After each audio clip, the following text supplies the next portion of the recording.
啊！我也想哭，你今天知道嗎？賺到幾多，願放棄自由嗎？快樂要靠成功嗎？努力拼搏求身價，平凡活一種很公式的笑話嗎？只要相信夢仍能飛，高與低，得與失，即使無法躲避，你是你本身的傳奇，前路裏振翅在高飛，即使不完美，只需經歷你自己。Hello， 大家好，大家好，歡迎今日我哋嘅訪問嘉賓 Manny Choi Sir。節目名咧？唔係孩子守護者，冇錯，我都背咗㗎啦。孩子守護者係啦，多謝今次嘅嘉賓同我做主持，跟住我陣間會接受訪問嘅，係咪？係我做訪問啊！我今次嘅主題一定要揾呢位校長嚟講俾家長聽先得嘅。愛秩序灣官立小學崔家祥，大家好。OK， 好啊，咁我接翻啦。孩子守護者呢個節目，好啦，之前我哋訪問過好多啦，咁校長都有啦，一啲關於同孩子，即係佢做一啲守護孩子工作嘅人嘅，咁咧呢個一定要揾崔校長過嚟嘅。點解咧？佢除咗屋企守護緊一個男孩子之外咧，仲有幾百個啊，700幾咯，700幾個學校裡面嘅學生啦，都要佢守護啦。好，今次咧我就有一個特別啲嘅主題，因為咧通常咧就如果揾校長嚟嘅話咧，都會講啲咩啊？讀書啊、升學啊、成績啊，冇錯，成語學校都第一名啦，真係。冇錯啦，咁所以咧我嗰啲我就唔想再傾啦，嗰啲劇嗰啲家長都知㗎啦。咁但係有啲嘢咧，我就成日都好想問崔校長嘅，點解咧？嚟親去學校咧，就見到啲小朋友都好開心啊！啲學生，哇，玩得好開心喎！即係除咗正式嘅課堂之外咧，課餘之後咧好多嘢玩㗎喎，多到真係想像唔到嘅。真係想像唔到，因為已經超過130幾個隊伍同項目㗎啦，已經係。係咯，我得700幾個學生啫喎。你有冇統計過會唔會係全港最多啊？唔理啦，全港幾多唔緊要啦，我啲學生玩得開心先緊要。OK，哇，真係百幾個呢個活動咁多咧，即係點解會搞咁多活動啦？而家唔好答住，陣間會逐條問你。收先。係啦，點解要搞咁多活動咧？搞啲乜嘢活動咧？同埋啲學生鍾唔鍾意玩咧？咁樣嗱，如果我嘅諗法就係，如果我細個間學校有咁多活動嘅話咧，我一定好開心。係咪啊？就算讀完書上完堂之後，哇！即刻走落去玩啊，或者放學啦。期待嗰隻。係啊，或者甚至星期6日啊、假期啊都可以參加啲活動，一定好開心。我覺得學校真係守護緊我咯，應該。咁咧，崔校長而家喺學校裏面做嘅嘢咧，就真係守護緊孩子。除咗俾知識佢哋之外，仲會俾好多開心，帶好多興趣俾佢哋，係咪？咁呢個我哋下一節先講。點解咧？我就係啦，點解你會諗咁多呢啲興趣俾啲學生咧？你本身一定係都係百足咁多爪，好多嘢中意㗎啦，好多嘢中意，真係好多嘢中意。所以我專登頭先咧就俾你唱一首歌先，因為我覺得係咪算唔算第一位啊？呢個興趣係啊，第一位，唱歌好影響到自己嘅係啦。唱民歌、玩音樂呢個學英文係啦，學英文都喺裏邊學嘅就係唱歌學英文，因為唱歌英文。OK，係啦，咁所以我都攞住一個遮扮下，其實我唔識嘅，其實遮肚腩先係啊。頭先崔校長自己唱晒，我咪嘴嘅啫。好，問下你啊，你啲興趣係問下有幾多種興趣先？數手指。哇，幾多種興趣啊？嗱，彈吉他啦，跟住有同人夾 band 啦，有影雀仔啦、觀鳥啦，有影星啦，有影夜間生態啦，中意手球啦、羽毛球啦、籃球、排球啦，中意行山啦，中意煮嘢食啦，亦都中意同人哋玩 board game 啊、Scrabble 啊、World War II 啊嗰啲，我都玩得好開心嘅。亦都好中意喺一個即係自己整啲小實驗啊，自己都買一啲嘢翻嚟，自己整啊，鋸下嘢啊，切下嘢啊，又開心嘅。再唔係攞個木鑿走去鑿幾件嘢都開心嘅。咁其實由細到大真係玩咗好多唔同嘢。我諗真係兩雙手都數唔晒啦，數唔晒冇錯啦。應該仲有排數嘅，但係唔可以數住啦。你俾啲時間我，我要逐樣少少。我 key 喺度咁樣，我再問你 key 喺度啊。逐樣深入少少嘅，即係點解你會譬如音樂啦，或者吉他啦，點解你會中意先？幾時開始啊？其實就好講自己童年嘅，童年嗰個經驗就係嗱，要多謝就係真係當時少年警訊啊，葵涌區嗰度咧有個免費吉他班。咁我細個好恨樂器嘅，因為好多同學好叻啊。我間學啲同學都幾叻嘅，即係又彈琴又跳舞啊，又成嗰啲咧，又唔知吹笛啊嗰啲，就攞一大輪嘢。我望住得個恨字，嗰度同阿爸講我想學鋼琴，但係咧冇辦法，屋企嘅情況亦都唔容許啦。住間公屋仔，5個人一齊住，尤其家境亦都未必可以喺嗰陣時可以俾到你學鋼琴。咁咧喺當時就少年警訊咧就吉他班免費，係啦，免費。我問題都嚟啦，個支吉他點算咧？好彩我阿姨有支吉他，我阿姨學下就唔學就借咗俾我用，咁我就成為咗我第一支吉他啦咁樣。咁佢學咗呢個音樂，當初其實係只不過心裏邊學一件樂器，不過冇路數，亦都冇 budget， 冇知屋企俾支援唔到，而家乜都唔使錢啦，就可以學啦。所以第一支接觸嘅樂器就係吉他啦。咁喺學吉他過程你一定要唱嘅，因為吉他其實為咗係主要唔會自己獨立存在嘅，係為咗唱歌伴奏而用噶嘛。於是乘機就開始接觸唱民歌啦。係啦。喂，咁你話少年警訊咁啱啫？如果嗰度啱係打跆拳道或者中國功夫嘅，你估你會唔會變咗第二啲興趣？咁又唔會喎，因為我真係想學音樂。你真係想學音樂？我真係學音樂，但係問題就係我屋企俾唔到，亦都我自己揾唔到個門路去學音樂。而當時學音樂真係一個叫中產嘅玩意啦，即係你學鋼琴、小提琴都係一個好大嘅銀碼先得咯。咁係啊，啲幾百蚊堂。我唔得咯，我做咩啊？我吹牧童笛咯。好咯，平啊嘛。因為嗰時我小學牧童笛都冇得吹啊。係啊，我咁就變咗想學一件樂器就要型啲嘅，吉他好型啊，啱啊，型好多。係啊，我啲牧童笛啊、口琴，我覺得唔係好夠型，都遮住個嘴，你喐唔到啊，你揈唔到。我即係記得可以揈下啊嘛，同埋唱唔到歌，唱唔到歌，吉他就可以咯。咁同埋嗰時喺中學吉他好受歡迎㗎，因為咧嗰時唔係好興唱卡拉 OK 啊，所以咧嗰啲歌唱比賽咧啲吉他手咧就好紅㗎，俾人 book 㗎會。係啊，個個都我你可唔可以幫我彈吉他，我上台唱歌咁樣咧？咁嗰時我中學咧就有4個吉他手，咁我就係第4個，即係最渣一個，都唔好理，生意都好火紅嘅係。係喎，真係呢個可能令到你嘅社交都提高咗，冇咗好多聲譽啊！人哋唔揾我嘅，平時唔會因為咁揾我嘅，但係因為要揾我彈吉他就要揾我啦，係啦。突然間知名度高咗。OK，咁一路彈落去，咁你佢唱歌咧，其實你係想唱歌先彈吉他啫係咪啊？你話？我唔係啊，我就想彈吉他嘅啫。想彈吉他係啊，但係後嚟因為彈吉他你要接觸唱歌，因為咧彈吉他好得意嘅，你就咁彈咧，你係唔會知自己彈成點嘅。你一路彈一路唱咧，先知有冇走拍子啊，有冇走音咧，你會學嘅。咁所以喺過程第一隻歌仲記得係昨夜的渡輪上，昨夜的渡輪上係啦，冇錯啦。渡輪上懷念你，雪身如戰士，披戰衣，門在清醒，再次開始。哇！呢啲係我哋嗰個年代啦，一搭到嘴啦，係啦。咁所以喺彈嘅過程連埋唱咧，你先知有冇走拍，有冇走音。咁所以接觸埋唱歌。咁唱歌有個好處，其實就我嗰時唔知嘅就係唱下信心就出咗嚟。因為細個讀書就比較差啦，亦都比較自卑啲啦，同啲同學都叻嘅。咁我哋間嗰陣時葵涌區讀啲學校都唔係林匯就善德嗰啲咧。咁我就唔係嗰款咁樣。咁所以就係靠呢個位，又揾到自己有啲同人有啲唔同咗。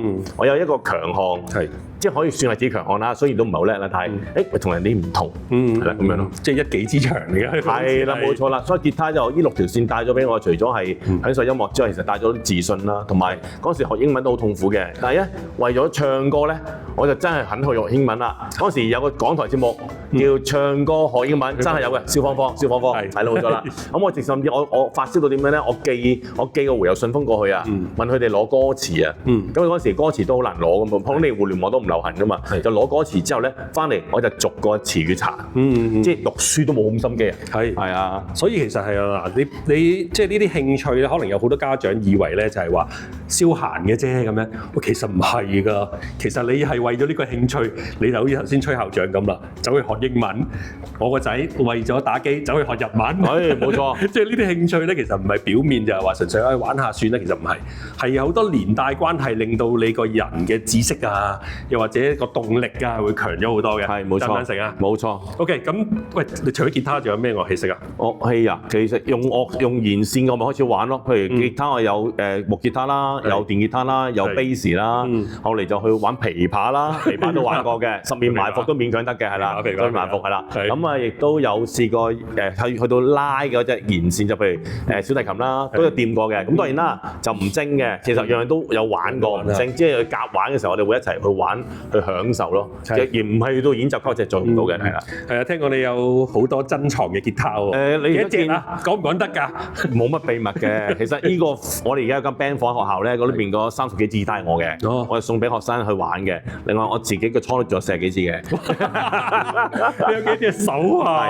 係啊，幾年啊？彈由中學開始，因為每支吉他都係回憶嚟嘅。係，所以每支吉他我買完之後咧，我冇放咗出去或者換另一支吉他。我哋玩吉他，通常啲人都會中意將舊支吉他放出去就買支新嘅。但係對我嚟講，每支都回憶，所以我就每支都留低咗。係啦，咁所以儲下就變咗太多支啦。係，所以興趣咧真係唔單止表面咁簡單，又係歷史啦，又係回憶啦。冇錯，咩？其實仲係財富嚟㗎喎。係呢啲就唔係啦。老婆冇睇到嘅咪㗎？老婆，你唔好俾佢睇。喂，70幾支喎，真係，呢個興趣都好投入下喎。其次咧，除咗呢個最勁嘅，第二樣興趣應該影相啦，攝影啦。我其實攝影就原本係跟爸爸嘅，爸爸就係一個攝影發燒友嚟嘅。咁爸爸當時都跟幾個名師學過，當時喺工聯會學過叫顏振東啊嗰啲，即係財相好叻嗰啲咧。咁啊，爸爸係有學過嘅。咁爸爸影相嘅時候咧，我就喺爸爸身邊睇咯。我唔識影相嘅，喺爸爸身邊睇。咁有一次4年班嘅時候，我就攞起爸爸嗰部 Fujica 嘅半自動相機，就影咗第一張相，就影咗隻貓。係咁你啱啊！隻貓係啊，咗隻貓係啦。咁我隻貓就成我第一張相啦。咁我隻貓之後咧，我開始就攞部菲林機就影，不過都係貴啊。因為一筒菲林嗰陣時充都要30幾蚊先充到嗰30幾張相出嚟，36張嗰時係啦，冇錯啦。係啊，咁因為而家你細路仔全部玩數碼㗎嘛，我哋嘅咁都要貴嘅。咁於是就要儲錢啦，慢慢去即係呢個嗜好慢慢去做啦。咁就係發覺喂唔得個燒錢嘅嗜好嚟嘅喎。嗱彈吉他都仲可以有得威下，同埋彈吉他仲有一樣好處，我彈到入行啊！我幫啲 production house 咧做砌音響啊，就揾 part time 啊，興趣成為工作係啦，甚至有機會都會喺街頭賣藝都有做過。你尖沙咀尖東有唱過歌，賺到少少嘅。你講嗰陣時定依家？嗰陣時，哇！嗰陣時好少喎，而家就 busking 啦。係啊，嗰陣時都比較少嘅，但係有人夠膽唱就得㗎啦，就會有咯。情人節啦，啲假期咧出去唱啊，你見啲拍拖行埋嚟即刻唱，跟住話先生，使唔使點隻歌俾女朋友聽啊？哇！咁又一啲錢啦，都有收入嘅。係啦，嗱，呢個就一個由興趣去養翻興趣啦。好啦，到你攝影咧就好燒錢嘅，即係曬相有錢，菲林啊鏡頭有錢。咁於是後嚟咧就係引申到最後咩咧？就我真係發展興趣咧，就去學影人像。就去九龍公園、香港公園咧，就幫啲美少女影人像，就一筒菲林，我影完之後收佢200蚊，我唔晒㗎啦，咁就去影。咁嗰時咧就影咩咧？攞啲咩 Yes 啊、咩金電視嗰啲雜誌咧，就學 pose，即係學擺 pose。因為影動物就冇錢收嘅，影人就有錢收啦，有錢收。係啦，咁開始影人像。咁影完人像之後咧，就發覺最賺得多唔係影女仔，係影婚宴。係。於是我哋就去跟師傅學咧，就去啲結婚啊、婚宴啊、教堂影相咧，我哋就學啦，咁學咗一段時間就滿師咧，就自己出去幫手接生意，自己去做。咁呢啲錢就養到自己器材咯，所以器材就慢慢 upgrade 啦。咁去到做到而家出嚟做嘢嘅時候，大個咗咧，就發現咗其實風景同人啊都唔係我最中意，係偶爾發現影咗隻叫白胸翡翠嘅雀仔，咁就愛上咗觀鳥啦，就鳥攝啊叫做，即係鳥類拍攝。咁由應該係1999、2000年左右咧，就開始影到而家啦。聽講你仲傳俾佢讀個仔喎，應該係啦。買啲器材，有阿仔幫手分擔下，可以買啲新噶嘛。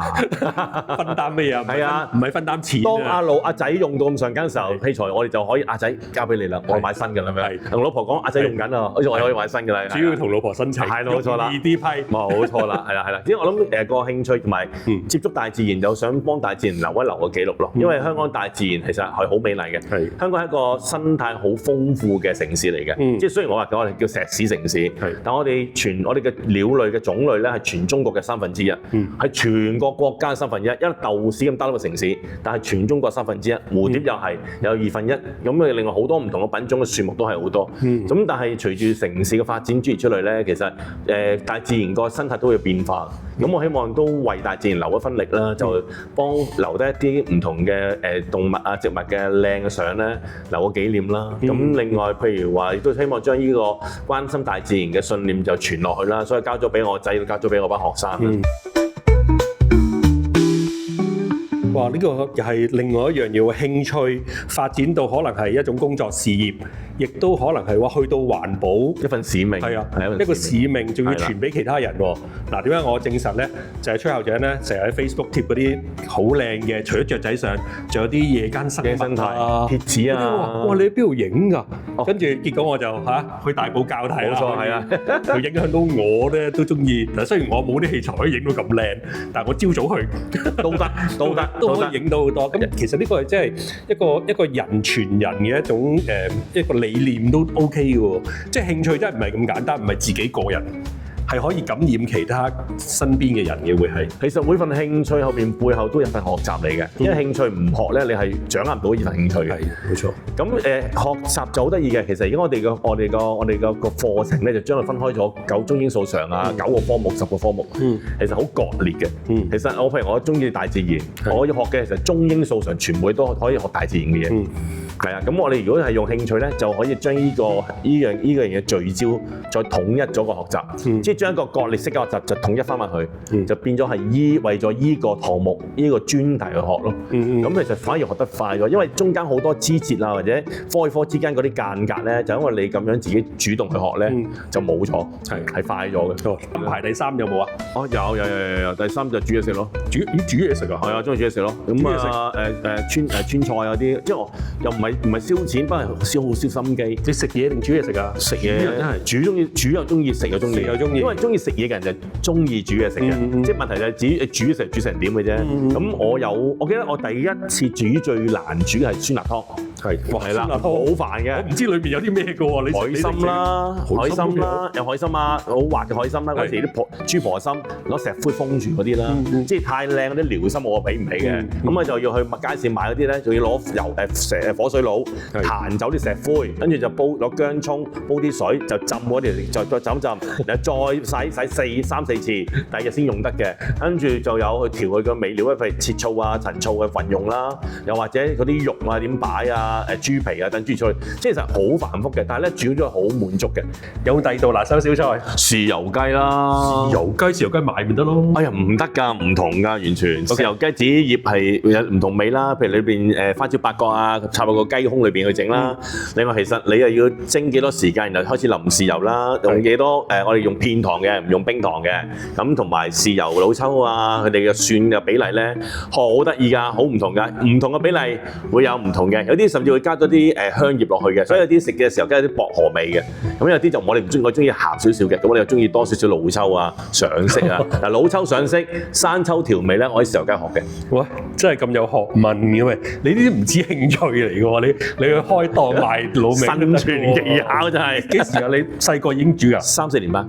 點解要3-4年？因為媽媽、爸爸佢哋翻工都忙啊，咁媽媽有時就煮起咗咧，就要去蓋車庫，因為我爸媽就係嗰啲揾啲洋服接咗啲西褲嚟車咧，然後送翻去做板嗰啲咧。咁媽媽又要賺錢啦，咁就會煮起個頭之後咧，後邊嘅筋尾就我跟㗎啦。咁譬如頭先講豉油雞呢個比較通常係過時過節會食嘅大菜啦，酸辣湯啦，咁或者有炆牛腩啦。咁平時家常菜有剁肉餅，嗱肉餅要剁嘅喎，肉餅就咁樣撈埋去係食得唔鬆化嘅喎，因為透過剁嗰個過程咧，係將啲空氣打入啲肉餅裏邊咧，你蒸嘅時候就會鬆化啦。嗱蒸肉餅啊，咩番茄炒蛋啊，嗰啲咩煎牛扒啊、滷水雞咧就好普通啦。咁都會係識整嘅。哇！嗰啲開檔啦，開鋪頭喎，呢啲開間小食店啦，快餐店啦，係啊。不過煮嘢食呢樣嘢，小朋友係咪少啲？定係都有小朋友中意煮嘢食嘅咧？有冇？我有遇到個學生，其實而家係個建築師嚟㗎，佢係一個天才小廚神。佢6年班就煮醉雞俾我食啦。係啊，犀利啊！不過我又鼓勵家長即係同小朋友煮嘢食。嗱，煮嘢食咧可能會驚咩？驚明火。火。其實第一個而家已經少咗明火㗎啦，而家用電磁爐啊都最煮到㗎啦，甚至用微波爐都煮到㗎啦。呢第一個啦。第二嘢其實煮嘢食嘅時間，家長就唔係放手俾佢煮，其實係家長陪佢一齊煮，係一個好美妙嘅親子時間。咁我第一次教我仔淥麵啊、煎蛋啊，其實都好開心㗎。咁啊，阿仔都好發覺，喂 amazing， 自己2、3年班就煎啦，咁又幾好玩㗎嘛，佢用好玩去形容嘅。跟住而家有時自己會幫阿媽煮牛扒啊、煎豬扒啊，都做㗎啦，已經係。估唔到係呢啲揾食技能，其實應該係要培養㗎喎。小朋友如果中意，甚至唔中意都應該起碼煮個麵都得啊，係咪？係啊，喂，同埋而家我覺得而家我哋嘅生活節奏咧，都好唔同嘅。但係如果自己可以掌握自己嗰餐飯咧，有某程度上又可以照顧到自己。第二樣嘢又真心一句，識煮嘢食嘅人係識關心人嘅，冇錯。因為佢唔係煮俾自己食，因為一個人食唔晒㗎嘛。咁譬如煮啲屋企人食，煮俾好朋友食，煮俾同事食。肯煮嘢食嘅人就有份心係去關心人，其實喺態度上嗰個栽培咧係好好嘅。我哋而家數到依家3樣興趣嘅喎，都講咗成半個鐘頭喎。俾你講得一樣啦，唔好咁多啦。行山啦，行山啦。行山呢樣嘢就而家好似都好流行，你譬如親子上去，因為香港好方便啦，即係通常啲住喺後面有座山就已經有條咩徑。係啊。行山介紹下啦，有咩行山你？行山就講下自己細個啦。嗱，做童軍就叻啊啲，因為童軍中意行山，開始會行山嘅。其實我好鼓勵家長咧帶小朋友去參加嗰啲制服團隊啊，就真係學行山嘅。女童軍都學行山嘅。行山係真係俾一個好好嘅感覺，就係當你遇到咩煩惱都好咧，喺個郊野大自然裏邊咧就可以放空啊，唔係淨係放鬆，係放空啊，可以清到自己啲情緒。咁有時做咗辛苦，我都會自己行夜山。所以有時佢見我聲咗，喂，我又喺夜山啦，我喺大埔滘啦已經係，又捉隻蠍子啊，見到隻蠍子，喂，又影到啦咁樣啊，我唔係佢捉住影到隻蠍子咁樣。即係我哋發覺行山係可以對佢情緒管理係好有幫助。第二嘢行山亦都親大自然咧，係對於小朋友嗰個五官啊，叫五感啊，即係聽覺、視覺啊、觸覺啲咧，係亦都有好大嘅學習嘅一個機遇。因為大自然嘅顏色咧就唔係純粹嘅死紅啊、死綠啊、死黃嘅，其實黃好多層次，你蝴蝶都係㗎，黃佢嘅淡黃都好多種層次嘅。其實我哋蝴蝶咧英文叫咩啊？Butterfly。點解叫 butterfly 啊？因為隻牛又飛咗。係啦，牛又烏蠅啊嘛。其實因為佢係黃色，原來 butterfly 呢隻真係一隻蝴蝶叫 butterfly 咧，佢嘅黃色係漸變得好靚嘅。但係佢唔係純黃嘅。咁嗱，呢啲如果你大自然先見到一隻顏色嘅漸變，另外聽覺。聽覺，你聽到風聲、海浪聲、蟲聲，另外可能雀仔唔同嘅叫聲，有高低音嘅，咕咕咕咕咁，我可能係講緊係我哋叫做草絹，或者哇咁嗱咁可能，即係你會聽到好多唔同嘅聲音之後咧，其實小朋友對於外界嘅聲音嘅刺激咧，其實敏感咗嘅，咁就對於佢本身嗰個我叫靈性個進修咧，都好有幫助。咁啊觸覺啦，譬如話掂下唔同摸下唔同嘅樹啊、大自然啊、沙啊，喺海灘上邊啊。或者係水同水玩下水啊，等等都係好好嘅。所以去行山咧，其實收穫好大。而當中最重要就係咧，就唔好俾細路自己行，係我哋陪佢行，陪佢行。當中就可以溝通下。冇錯啦，吹下水啦。我同阿仔嗰次行山最吹到水就係我哋一齊行去南生圍影日出啦。或者我哋兩仔亦有去過大帽山影雲海啦、影星啦、影星空啦。嗰陣時都唔係淨係影啊，其實大家會吹下水啊，講下學校嘅嘢啊，因為嗰個環境你好自然就將好多自己平時忙功課啲時間就唔會再忙啦，就同爹哋媽咪咧就會講多啲，即係敞開心扉都會闊啲。係我最印象最深啦，你真係朝早定夜半夜喺大帽山啊，等日出啊，冇錯，係咪同個仔一齊？係等日出影日出，係影雲海，南生圍都係，南生圍嗰張名攞咗獎咯，真好似有啲植物喺前面啊，係啊，蘆葦嗰啲，冇錯係啦。哇，呢個咧真係咧，我發覺如果有咁家長，如果自己都本身中意行山，更加好啦。冇錯，帶埋個仔一齊去，中間除咗認識下大自然之外咧，又可以親自溝通下，有咩唔開心嘅事啊？黃金時間係啦，交流下咁樣。冇錯，太太喺咩度？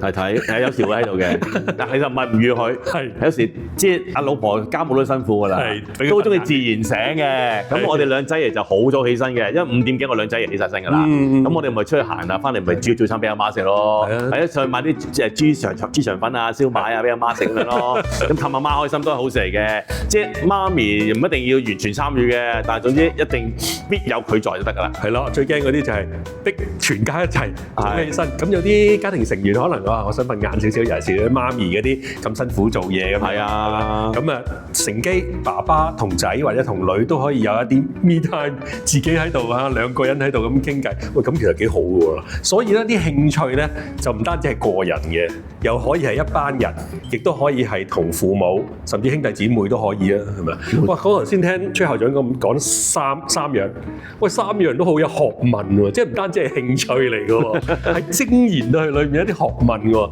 甚至可以成為職業，將來成為職業，唔成為職業都唔緊要，可以成為同人哋溝通或者交往嘅一個橋梁。係冇錯。哇！呢個課餘活動呢個題目咧，我幫佢諗咧冇咁複雜嘅。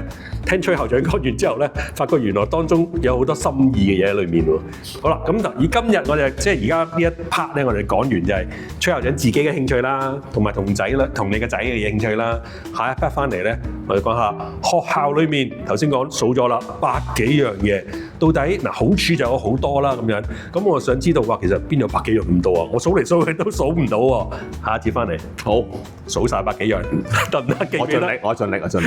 OK，大家唔好走開，下一節見。OK。